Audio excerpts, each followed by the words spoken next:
everyone, it is Bex here, and I am here with Alisa Vitti. I messed up your name last time. It's all good. I'm so lame. Anyway, we get the ovary part right, it's fine. Ovaries are the most important part. So true. So we already did a video. Yes. And we talked all about my heavy period and your irregular period and PMS. And now we're gonna get that all sorted out. Yeah, we've sorted it out. It's fixed. Now we're talking about birth control. To be or not to be on the pill, that is the question. I have 4 kids. So there were 4 times when I was not using birth control. There you go. And I'm gonna tell you why. Okay. Because it sucks. Yeah. It sucks for me. Tell me your story, because you know so many women take the pill and they think that it's just supposed to be this thing that they're on, and if it's not working exactly right for them, then it must be them. Before we get into it though, why am I talking to you? Because they might not have seen the first video. So you are you are a fabulous author of Woman Code, and you're also the founder of flowliving.com. So that's important, and you have to go to both of those places. You have to buy the book and you have to go to flowliving.com. But let's get back to my birth control problem. Yes. I was using birth control when I was a teenager to help regulate my periods, which I don't even know if I needed or not. It was like something that my parents did. And I hated it. Terrible mood swings. I didn't know it was because of the pill until many times after trying all different pills, rings, shots. Right. It's not those things. It's you. Thank you. Right. That's sort of what we think. That's what we're sort of encouraged to think. There must be something wrong with you that these things aren't. Oh, you're not really saying it's me. Yeah. No, okay.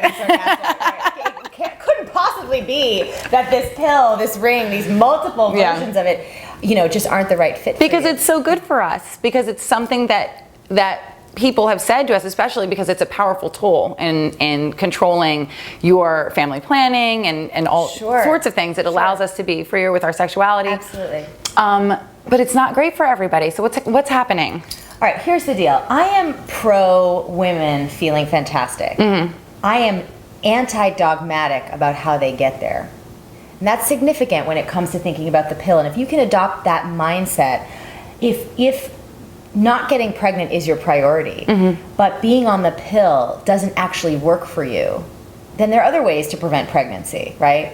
Other barrier methods, condoms, sponges, diaphragms, etc. They might be less easygoing, but if you're not a candidate to be on birth control pill, then that's what you have to do. Like, for example, I'm not a candidate to be on birth control. How do you know? How do you know you're not someone who's okay to take birth control pill? Well, let's say in my case, you know, you take it, and 10 days into taking it, you all of a sudden develop heart palpitations, you lose vision, and get an ocular migraine.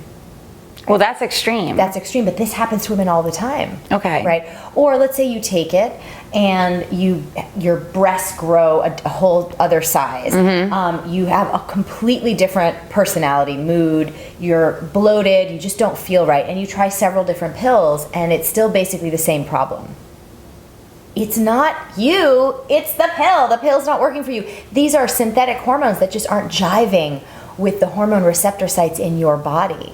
And it doesn't matter which pill you take, these pills most likely are all going to have a similar kind of not pleasant effect in your system. So you may be someone who needs to find another way to prevent pregnancy. Now, the other way you know you're not a great candidate is if you have a pre-existing hormonal imbalance.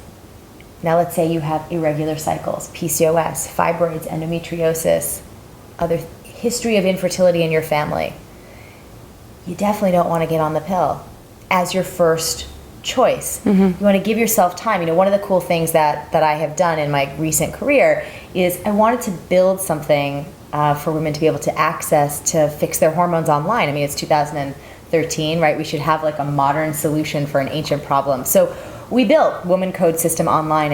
You can think of it like Weight Watchers and Rosetta Stone. You kind of log in. It's super cool. And you can fix any of your hormonal issues online using our protocol, using food, getting all the support that you possibly could need, and doing it in a private way from the comfort of your own home. So what I'm hearing is that if I clear up all the other stuff that's going on with me, I can potentially be a candidate who can take the pill, even though I never have been able to. Yeah, when you change your diet, you actually change your internal hormonal conversation. You can completely change that. I mean, think about my story. I went from having severe PCOS, covered in acne, 200 pounds, not getting my period, to the beauty that you see before you, regular menstrual cycle.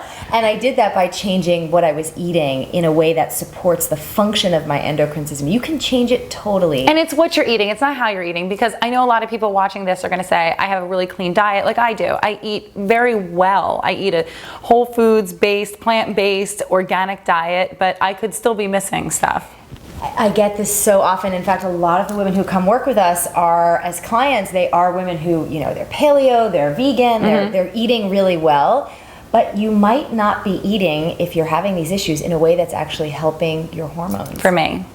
One last question. Yes. About the pill and my problems with it. I looked at this as a superficial issue, but it's become much more important now that I'm 35 and I'm loving my body and I'm loving my life. The pill, after 3 months, every single time, every single type I've tried, it causes me to lose my sex drive completely. Like no interest. It's such a common problem, and I don't think it's one that we discuss enough about women who are on the pill.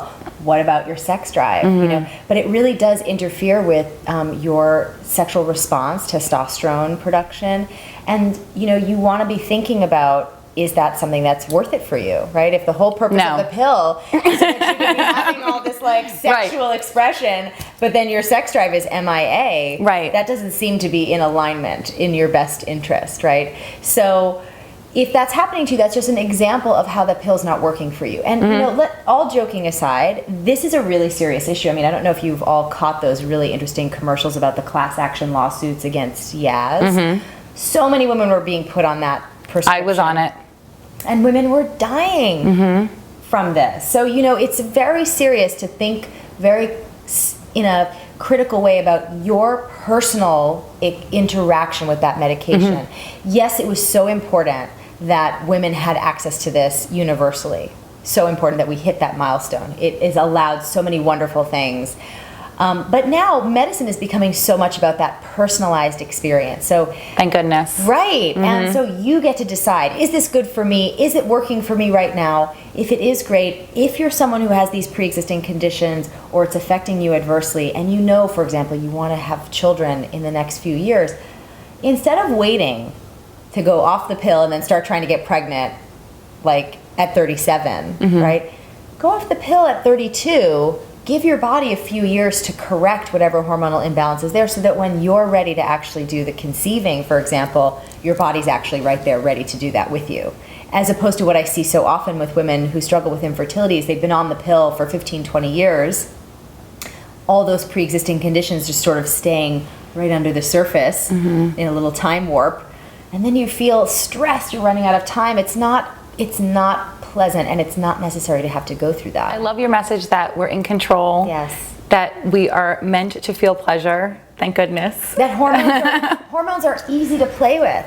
Love it. As long as you're playing with them with your food. We love easy. Thank you so much. My pleasure. Let me see your book really quick. Yes. Woman Code, go pick this up and visit you at flowliving.com. I know I'm going to go there right now. Yay. The Biocycle study, it unequivocally showed that if you have something as harmless as PMS in your 20s and 30s and you don't address it, it increases the likelihood postmenopausally that you'll develop the big 4 diseases of inflammation: heart disease, diabetes, Alzheimer's, cancer. This is the biggest, I think, takeaway of this. Actually, I know it's the biggest takeaway of this video.